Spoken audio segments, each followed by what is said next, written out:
What's going on, everyone? Jeremy here from The Quartering, and I have what would appear to be hilariously amazing news. Yes, the business known as Kotaku is currently crumbling under a staff versus ownership battle. Some are saying that Kotaku is over. I'm not ready to call it yet. I'm not ready to bring out the crabs just yet, but yikes. Now I'm going to give you the overview of how this is all rolling downhill because it's coming from ownership of Gawker and Kotaku, Deadspin, Kotaku, and various other websites. Essentially, a few days ago, ownership said, yo, stick to sports and tangentially sports-related things. We don't want our journos injecting their personal political opinions. Shocking, am I right? Terrible business plan. Then ownership implemented site-wide autoplay video ads, which is horrible, all right? Nobody disagrees that that is horrible for a website experience, but what it does tell you is Kotaku is out of money. There is no way that they are generating a reasonable income based on their current ad revenue, and then they would go ahead and just do this Hail Mary desperation pass. And right now, G&O Media is fighting its staff over objectively bad autoplay ads. Oh, it's so much deeper than that. We've got a main editor from Deadspin fired for not sticking to sports and so much more. It's an ad world. Column exploring how the internet advertising tracking Monday afternoon, every Geo Media site, Gizmodo, Deadspin, Jezebel, Kotaku, posted a blog called A Note to Our Readers, which said that the sites have received a great deal of feedback from you, our readers, about sound-on autoplay videos have been inundating our sites. Editorial staffers at various levels of our company's concerns, known for various conversations with members of G&O Media's senior leadership team, the blog read, we think it would be good for them to hear from you as well, so we invite you to submit feedback about our site's current user experience. Please keep your comments respectful. Now, what happens is, if you look at how it was on Deadspin, it was also on Kotaku, I believe, ownership deleted it. The staff themselves did not delete it. Ownership did. Hilarious.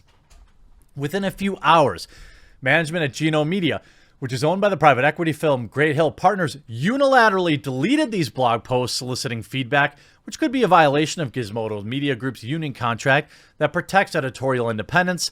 Once a story has been posted, it can only be removed by a majority vote of executive editor, the CEO, and general counsel, unless required by law. Deadspin deputy editor Barry Pacheski tweeted out that the move was a clear violation of our CBA. A person for G&O Media told Motherboard after the blog was originally published that a vote had been taken, and the vote was 3-0 in favor of removing the posts.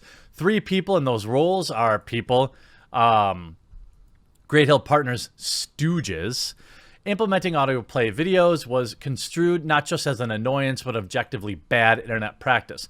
By deleting these blog posts, G&O Media triggered one of the surest phenomena on the internet, the Streisand effect. Trying to bury the blog posts only made them spread further on Twitter, and by the morning, more than 1,300 readers had emailed the company with feedback, according to a source at the company. Besides interfering with the editorial team's independence, G&O Media also demanded in a memo to the staff that one of its most successful sites, Deadspin, stop writing about topics that aren't related to sports. As its former EIC Megan Greenwell pointed out in a blog post when she left the company, posts about politics, culture, and things that go beyond, say, talking about who won or lost a baseball game, are read by more people than articles specifically about sports only. This in part is because writing game recaps is a very crowded and boring market. But because Deadspin has cultivated a loyal following, specifically because it writes fearlessly and delightfully about a whole host of topics. On Tuesday, Deadspin ran a series of blog posts that weren't about sports, such as 3 dogs I met, check out the wheels on this, pumpkin thief. G&O Media then fired Pacheski, who tweeted out Tuesday that he was fired for not sticking to sports. Look, they told you. They told you. And you purposely ignored it. Now, a bold move to join the unemployment line from a surely exceedingly high salary. I'm sure that this guy will bounce back. I'm sure he's got a golden parachute. But let's be clear. He was told to do one thing. He ignored it. He got fired. That's how business in the real world works. Now, we go back. How does this relate to Kotaku? Well, let's look at. Here is a bunch of Kotaku people tweeting about it. Here's Gita Jackson. She mostly writes trash, like, I got a bunch of people pregnant at a Sims 4 party thing articles. Messages of solidarity are heartening. Thank you. There's a lot of work yet to be done. Kotaku forever. How about Jason Schreier? I don't know what's going to happen next, but everyone who has read and supported our work at Kotaku over the years, thank you. Cecilia D'Anastasio, who's also a Kotaku writer, F. Retweeting Barry Pacheski, who tweeted out, "Hi, I've just been fired from Deadspin for not sticking to sports." That, of course, is not the truth. He was fired from Deadspin for not following orders. So, of course, imagine a Kotaku editor or a Deadspin reporter or a journal being honest. We can't expect that. Here's Heather Alexandria, another Kotaku writer, writing, "I worked at Gawker and thought that was a pretty good thing. It's fair to say that we operate with the understanding that sports games or anything else exist within the context of political and culture. It's not particularly possible to talk about these things without talking about the world they're made in and the message they impact." Yes, it is very easy to do it. And what we see here is people are sick of these clickbait woke articles about how a team's mascot is cultural appropriation. Here's Luke Plunkett, another journo. Pretty telling. Oh my God, Indy. Oh, Indy farted. Stinks. Ooh, you stink. Pretty telling how when I started this job, I would get drowned in emails from people asking how to get in this line of work. Now I'm lucky if anyone gets I get one every 6 months, and that includes tweets. Maddie Myers, another journal at Kotaku. Very effed up day. Oh, it smells like Indy took a Kotaku in here. Kotaku and other ex-Gawker sites fight back against new owners. You will lose. Kotaku and other former Gawker employees are fighting back against their new parent company, Journos Media, over disruptive decisions made being across their site following pushback from the sites operating under Gizmodo Media Group umbrella. Journos Media has now reportedly fired Deadspin's long-serving deputy editor, Barry Pacheski, after Gawker's bankruptcy. Wonder why? Remaining sites that operated under it formed the Gizmodo Media Group, which was sold to private equity firm Great Hills Partners in 2019. The firm combined GMG with The Onion, creating a new company, Journos Media. The past week, various editors and writers within GMG spoke out against the advertisements being displayed on their site being greenlit by Journos Media. Each site posted call to arms for their readers, encouraging them to email media. Again, poke the hornet's nest. Barry Pacheski claimed that the firing reasoning for his dismissal was due to him, quote, not sticking to sports. Deadspin has previously pushed back against Journos Media due to a memo from their management reportedly encouraging them to stick to sports. Deadspin, known for their coverage of politics and culture, openly mocked and criticized this directive on the site. But while Deadspin's issue with Journos Media have been well documented, Kotaku has stayed out of the spotlight to this regard until today. "It's been a tiring day for more reasons than one," tweeted editor-in-chief Stephen Totillo.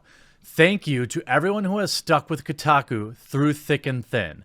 Your support means the world to me and the team, and we will continue to do the best job we can to make the site ever better." Then Jason Schreier tweets out, "I don't know what's going to happen next, but to everyone who has read and supported our work at Kotaku over the years, thank you," tweeted news editor Jason Schreier. Journos Media has yet to release anything official. It's a lot. It's a lot of hilarity. Here's SJW Twitter personality Rami. No idea what they do for a living. Got briefed on the Kotaku situation for whatever it's worth. I want to throw my voice behind the staff. Genuinely hope things work out. Imagine being on the staff. This is why these SJW morons don't get how the real world works. Imagine actively hurting your business with clickbait articles and hate bait articles, then actively pushing up against the people that pay your salaries, and then being shocked that somebody gets fired. Look, I'm sure that Kotaku and Deadspin, all these places are at-will employers. Therefore, they are welcome to hire and fire anyone whenever they want. And I do agree with the staff that these ads are stupid and only going to push people away from their site who were already probably likely to be using ad block. But still, you don't publicly trash your employer and expect to not get fired. I'm not saying you shouldn't do it if it's warranted, but I'm also saying don't be surprised if you get canned.